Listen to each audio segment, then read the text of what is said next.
Welcome back to Gamer Sanctuary, Flint, Michigan. This is going to be another Fresh Coast 6th edition Warhammer 40k bat rep. Today we've got Cerberus with my Eldar, and Dustin with his Chaos Demons. This is week 1 of a 6-week campaign. Hopefully we'll be able to get a couple games in every week and film as much as we can, put it back on YouTube for you fellas. Let's tune in and see what I'm bringing today for my Eldar. Okay, here's my Eldar army for today. We have a Farseer with 3 powers. I'm going to swap them out for powers from the deck. He also has Spirit Stone, so we can use 2 a turn.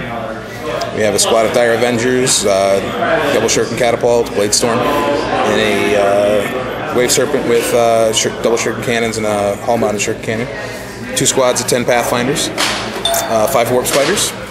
Exarch has Surprise Assault, so they're going to Deep Strike. We have 3 Jet Bike Guardians. Just a last-minute objective grab. That is the mission for today, by the way. It's mission 1 from the book, so we have an objective-based one. A pair of Wraith Lords, my absolute favorite entry in the Eldar Codex, both with Bright Lances and Missile Launchers and Flamers. And because I just want to show them off, the unit of Harlequins, Troop Master, Death Jester, Shadow Seer. There actually will be 1 more Harlequin on the table when we actually play. A little project I've been working on with the rest of the Fresh Coast gang. I've been trying to hand off as many of the Harlequins as I can to everyone to have them paint 1 each for my collection.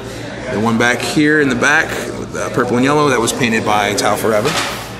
The rest are all mine, but Dustin is actually having his today, so we're going to add it to the battle and hopefully blend it in. So I apologize for not having 1 model based out of the entire force. Let's see what Dustin brought today. Alright, Dustin's Demons are back for another round. We have a load of change in front of 10 Bloodletters and 10 Plague Bearers. Upgraded champions. Squad of Flamers. I think they're much nastier now in 6th edition. 10 Pink Horrors with 2 of them up front having Bolt of Change. The Nurglings, actually, the Nurglings with the models on top are actually proxying for Heralds with Palanquins. But then we have 2 bases of Nurglings as well. And the Soul Grinder with Phlegm. So let's, we're going to go to deployment, obviously because we have Demons. I'll be deploying my forces and then taking my first turn as well. And we will see if Dustin wants to go first or second after turn 1. Alright, here I am after deployment before turn 1. We kind of castled up a little bit on the hill next to the objective. We got the Dire Avengers and the Wave Serpent with the Farseer. Both Wraith Lords nearby enough to not have to roll for Wraith Sight. Harlequins hiding in the woods. And the 2 squads of Pathfinders are parking on objectives here in the corner. We're trying to create a little bit of a crossfire around the table. A few other little notes. Roll Hallucination, Scryer's Gaze, and Precognition for my psychic powers, which will come in handy, especially the Scryer's Gaze, because Dustin's Warlord trait gives me -1 to my reserve rolls, while mine gives me +1 to my charge rolls, which is pretty helpful for counterattacks. In reserve I have the Jet Bikes and the Warp Spiders. The Warp Spiders will Deep Strike, and the Jet Bikes will just come on from reserve, hopefully later in the game, so they can do that, the classic Eldar late turn objective grab. As far as the Warzone trait for this game, or the Warzone feature, whatever it's called, we're fighting on an ice world, so dangerous terrain rolls are failed on a 1 or 2. So we're hoping for some Deep Strike mishaps. It'll be awful nice. Alright, we're gonna tune back in then after turn 1. Alright, top of turn 1 is over. I've taken a risk by taking my Farseer away from the Wraith Lords. They just move up a little bit closer to the center. And the Wave Serpent turbo boosted across to kind of give some protection to the Pathfinders, as well as kind of cover the objective in the middle. But I do have Precognition and Scryer's Gaze up, so hopefully they will help my reserve rolls next turn. We'll see what if Dustin gets his preferred wave and what they end up doing in the first turn. See you after turn 1. All right, bottom of turn 1, it was pretty scary for the Eldar. I think a grand total of 17 inches of deviation on his Deep Strike rolls. Most of the units hit or scattered 2 or 3 inches apiece. It was a pretty effective Deep Strike round. Cleared out 1 squad of Pathfinders with the Flamers, which ignore cover and armor saves. The Horrors and the Lord of Change all shot into the Wave Serpent. Managed to shake it and knock off 2 hull points. And the other squad of Pathfinders here is down to 2 guys.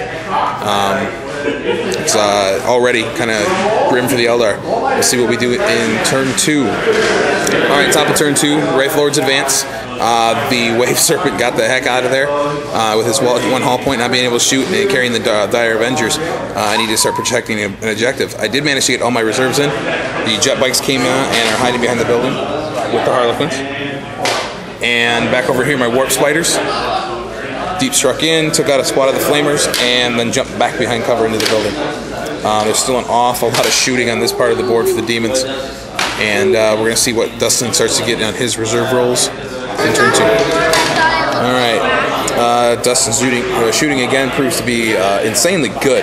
3 of the Warp Spiders are down by the Flamers, which I forgot they were jump infantry.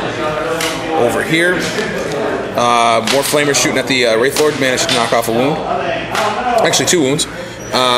The Lord of Change took a wound off of that Wraith Lord.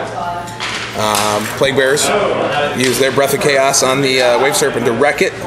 And then the Soul Grinder spit a phlegm shot on my Dire Avengers and took out 6 of them. It is definitely not looking good for the Eldar. I am down to 1 last scoring unit because the Pathfinder right there is fleeing. He's running off the table edge. So yeah, we're going to be in trouble here if we don't really start to do something this turn. Actually, I have 2 scoring units. I keep forgetting about my bikes. So we'll see what if I can manage some kind of counter attack. Top of turn 3, Eldar getting a little bit of revenge, but not much. Warp Spiders jumped out, shot the Flamers, and then assaulted them, killed that squad. Back over here, the Harlequins jumped out of cover, shot at and assaulted the Flamers over here. Managed to lose 2 to the Overwatch fire on the Flamers return, but did wipe them out.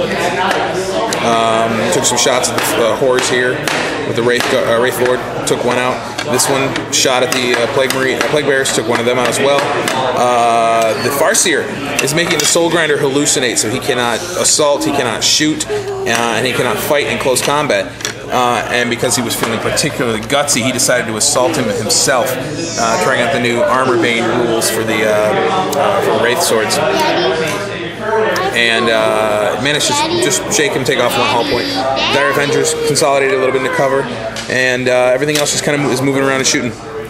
There's still an awful lot of Demons left in reserve, so we'll see what can happen in the bottom of 3. Alright, bottom of 3, and things are still looking pretty grim for the Eldar. Farseer is engaged in combat now with all the Plague Bearers as well. One of the Wraith Lords is taken out by the Breath of Chaos. The auto wounding on a 4+, ignoring armor saves, is just horrible. The Lord of Change tried a Vector Strike and then shot at the other Wraith Lord and did nothing. The Bloodletters are in, as well as the little Nurglings hiding behind the trees. The Horrors are camping on that objective, and these Horrors took some shots at the Warp Spiders but didn't do anything. So let's see if we can at least make this game interesting to finish it off. Alright, top of 4. The Warp Spiders shot and then assaulted into the Horrors. Actually lost in combat. Didn't take any casualties from Overwatch, but lost one of the guys in combat. But stuck in. Bloodletters took some shots from the Wraith Lord and just failed his charge range through the building, actually. So that almost was a really nasty combat going down. The bikes came around here, along with the Avengers Blade stormed into the Plague Bears and took a wound off the Herald. And this combat continues to go on. The Farseer met the challenge of the Herald and eventually killed him in combat as well. Unfortunately for him, the Soul Grinder could not participate in the combat because there was a challenge going on. So bought himself another turn. We'll see what he can do this round. See if that Armor Bane ability on the Witchblade can take out the Soul Grinder. Here we are at the bottom of 4, and the game is over. We're not even going to bother going on. The Horrors have that objective. The Bloodletters have that one. The Plague Bearers have this one as well after coming in and destroying the bikes and the Dire Avengers. The Farseer took one last desperate attempt to kill off the Soul Grinder, but Witchblades are just nowhere near as good as they used to be. I've been calling them Wraith Blades all game, but it's a Witchblade. Strength 3 plus 2d6. Nowhere near as good as a Strength 9. Anyway, that predictably ended in the Soul Grinder squashing the Farseer. The Wraith Lord, one bright spot, actually did manage to win combat against the Lord of Change, inflicted a wound on him. But the Eldar have 3 models left on the board. One of them is about to run off next turn. One is surrounded by pink cores, and the other is going to get charged in the rear by Bloodletters. So we are calling it at the bottom of 4. The victory point total with 4 objectives, First Blood, models in deployment zone, as well as killing the HQ. Dustin has 15 points to my single point for having my model in his deployment zone. So 15-1, it's an embarrassing defeat. Like I've said in a previous bat rep, I think Daemons got a significant boost in 6th edition. So we'll see you in the next bat rep.